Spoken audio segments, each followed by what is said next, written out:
Hello bachcho, let's start this question. So this question says the distance between the index line and zeroth division of head scale when two studs of a screw gauge having no zero error are in contact is।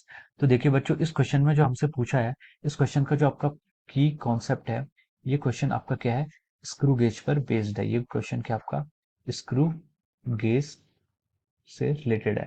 तो चलिए अब हम इस question को क्या करते हैं, solve करते हैं। तो उसने क्वेश्चन बोला कि the distance between index line and zero division of head scale when two studs of a screw gauge having no zero error are in contact. तो देखिए इसमें क्या होता है, ये आपकी क्या होती है, जैसे आपकी मेन स्केल होती है, ये आपकी क्या है, मेन स्केल है। मान लीजिए ये आपकी क्या है, मेन स्केल है। और मेन स्केल में आपकी क्या होती है, इंडेक्स लाइन होती है, या फिर ये क्या है, आपकी इंडेक्स लाइन है, या फिर इसको हम बेस लाइन ही बोलते हैं। और जो ये आपकी होती है, आपकी सर्कुलर रीडिंग्स होती हैं। तो सर्कुलर रीडिंग्स में यहाँ पर क्या होता है, इसमें डिविजन्स होते हैं। तो जब बोल रहा है कि आपका मेन स्केल और ये जीरो, जब क्या होता है, इस सर्कुलर स्केल का जो आपका जीरो है, आपकी सर्कुलर स्केल है, इसका अगर जीरो यहाँ पर क्या करते हैं, कोइंसाइड करते हैं।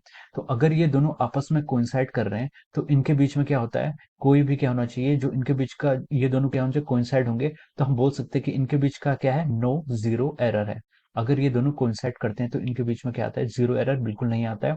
जब क्या होता है, ये दोनों जो आपके स्टड होते हैं, एक स्टड होता है और दूसरा स्पिंडल होता है, अगर हम उन दोनों को क्या कर लेते हैं, मिला लेते हैं, या फिर हम दोनों स्टड को अगर आपस में मिला लें, तो जो आपका अगर वो जीरो से जीरो पॉइंट मार्क या जो मेन लाइन है आपकी, जिसको हम बेस लाइन भी बोलते हैं, वो अगर आपके सर्कुलर, जो आपका सर्कुलर रीडिंग होता है, सर्कुलर स्केल होता है, उसके अगर जीरो से मैच करता है, तो हम कह सकते हैं कि यहाँ पर आपका कोई भी एरर नहीं है। उसे हम कहते हैं zero error, no zero error. तो हमसे क्वेश्चन में पूछा गया है that distance between the index line and zero division of a head scale when two studs of screw gauge having no zero are in contact। तो हमसे पूछा गया कितनी डिस्टेंस होती है। तो डिस्टेंस कितनी होती है, यहाँ पर आपकी जीरो डिस्टेंस होनी चाहिए। वो दोनों आपस में क्या करने चाहिए, मैच करने चाहिए, या फिर इंटरसेक्ट करने चाहिए। So the right answer of this fill in the blanks is zero. So I hope you all understood this concept. All the best and thank you so much.